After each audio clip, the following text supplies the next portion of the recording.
राधे राधे।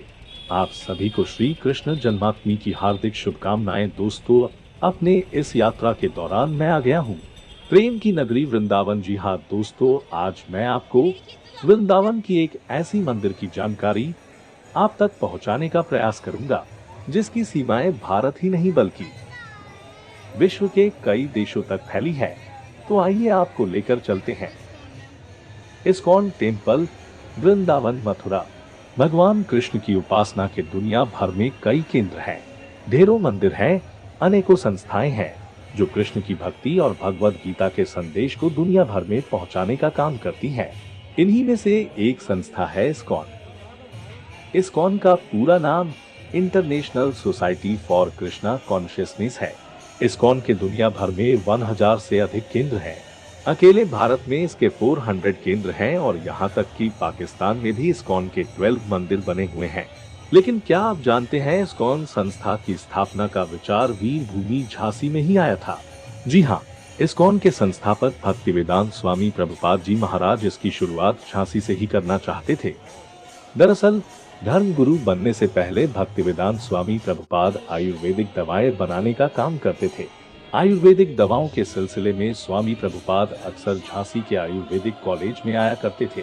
1952 से उन्होंने नियमित रूप से यहाँ आना शुरू किया। झांसी के 2 व्यक्ति उनके अनुयायी हो गए। इन्हीं यात्राओं के दौरान स्वामी प्रभुपाद की नजर आंतिया तालाब के सामने बने राधाबाई स्मारक पर पड़ी।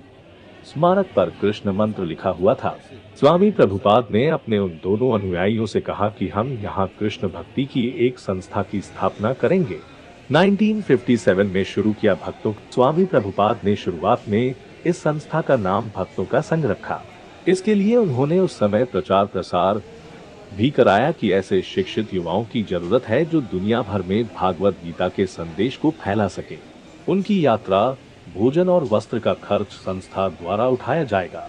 स्वामी प्रभुपाद ने 1957 में इस संस्था की स्थापना करनी चाहिए, लेकिन उनके ही अनुयायियों तथा कुछ राजनीतिक लोगों द्वारा साजिश रचकर उस जमीन को अपने नाम करवा लिया गया। इस वजह से यहाँ इस्कॉन की विधिवत स्थापना नहीं हुई। इसके बाद स्वामी प्रभुपाद वृंदावन चले आए। यहाँ वह 16 साल रहे। इसके बाद वह अमेरिका चले गए, जहाँ उन्होंने 1966 में विधिवत तौर पर इस्कॉन की स्थापना की। उन्होंने 13 जुलाई 1966 को अमेरिका के न्यूयॉर्क शहर में इसकी स्थापना की। शुरुआत में उन्होंने उन अमेरिकी लोगों को इससे जुड़ा जिन्हें समाज से बहिष्कृत कर दिया गया था। ऐसे लोगों को हिप्पी कहा जाता था।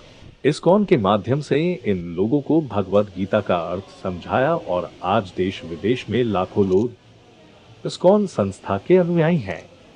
इस्कॉन मंदिर आस्था और हिंदू संस्कृति का एक अनुपम संगम है। इस्कॉन को दुनिया भर में श्री कृष्ण की भक्ति का प्रचार और प्रसार करने के लिए जाना जाता है। इस्कॉन को हिंदी में कृष्ण भावना मृत संघ कहते हैं। इस मंदिर की स्थापना पूरे संसार में भगवान श्री कृष्ण के संदेश को पहुंचाने के लिए की गई है। इस्कॉन मंदिर की विशेषता यह है कि यहाँ विभिन्न राष्ट्रीयता और अलग अलग पृष्ठभूमि के लोग आते हैं, कृष्ण की प्रार्थना कर उनकी प्रशंसा में गीत गाते हैं और आशीर्वाद प्राप्त करते हैं। इस मंदिर के अंदर का वातावरण बहुत ही तनाव मुक्त है, जहाँ श्रद्धालु अपना गुणवत्तापूर्ण समय बिताना पसंद करते हैं। इस्कॉन मंदिर यमुना नदी के किनारे पर स्थित है। माना जाता है कि 5000 वर्ष पहले जिस स्थान पर भगवान श्री कृष्ण और बलराम अपनी गायों को चराने आते थे, खेला करते थे और गोपियों के साथ लीलाएं करते थे, ठीक उसी स्थान पर इस्कॉन मंदिर का निर्माण किया गया है।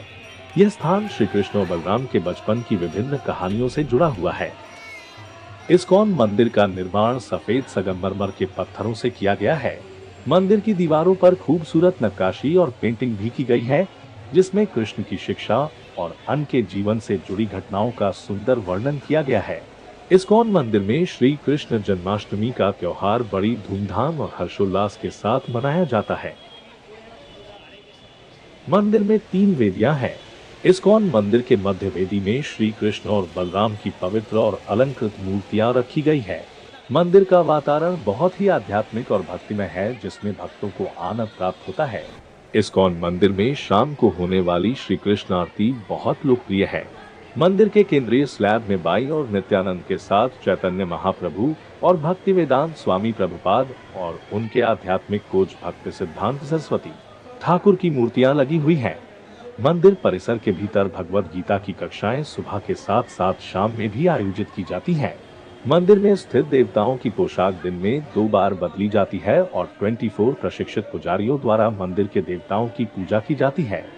मंदिर परिसर के अंदर देखने लायक कुछ अन्य स्थानों में गौशाला, स्वामी प्रभुपाद की समाधि, प्रभुपाद हाउस, महाप्रसादम स्टॉल, वृंदा कुंड, गुप्ता कुंड और भक्तिवेदना बुक ट्रस्ट संग्रहालय शामिल है। सर्दी और गर्मी दोनों मौसम में इस्कॉन मंदिर तड़के सुबह 4:10 पर खुलता है। मंदिर खुलने के ठीक बाद समाधि आरती होती है। इसके बाद 4:30 बजे सुबह मंगला आरती होती है। साथ ही अन्य कई तरह की आरती की जाती है। इस दौरान श्रद्धालुओं द्वारा मंदिर में दर्शन और पूजन का सिलसिला चलता रहता है। दोपहर 12:45 12:45 PM पर भगवान को भोग लगाकर मंदिर का द्वार बंद कर दिया जाता है। इसके बाद मंदिर 4:30 बजे शाम को खुलता है और गर्मी के मौसम में रात 8:45 पर मंदिर को बंद कर दिया जाता है, जबकि सर्दी के मौसम में 8:15 08:15 PM पर मंदिर के कपाट गेट बंद होते हैं। जन्माष्टमी पर मथुरा और वृंदावन का पूरा माहौल कृष्णमय हो जाता है और लोग भक्ति भावना में लीन हो जाते हैं। यहाँ देसी और विदेशी श्रद्धालुओं का हुजूम बढ़ पड़ता है। सैकड़ों हजारों मील की यात्रा करके कई ऐसे कृष्ण भक्त आते हैं जो भक्ति भावना में इतना लीन हो जाते हैं कि खुद को राधा और मीरा मानने लगते हैं। जन्माष्टमी के अवसर पर यहाँ के कई बड़े मंदिरों में विदेशी भक्तों हजारों की संख्या में उमड़ पड़ते हैं। प्रमुख है वृंदावन का इस्कॉन मंदिर। यहाँ अमेरिका, साउथ अमेरिका, इटली और फ्रांस जैसे देश से आए विदेशी भक्ति भाव में रमे होते हैं। इन भक्तों पर भगवान कृष्ण का ऐसा रंग चढ़ता है कि वे अपना नाम भी बदलकर भारतीय नाम पर रख लेते हैं। इस तरह पूटी इस्कॉन मंदिर घूमने के बाद अंत में मैंने भी लाइन लगाकर प्रसाद में बांटा जा रहा दूध और चावल व ड्राई फ्रूट से बना खीर खाया। प्रसाद बहुत ही स्वादिष्ट था, जिसको खाने के बाद मन बहुत ही प्रफुल्लित हो उठा। यदि आपको हमारे द्वारा दी गई जानकारी अच्छा लगा हो तो राधे राधे कमेंट बॉक्स में अवश्य लिखें। राधे राधे राधे राधे राधे राधे राधे राधे राधे राधे राधे राधे राधे राधे राधे राधे राधे राधे।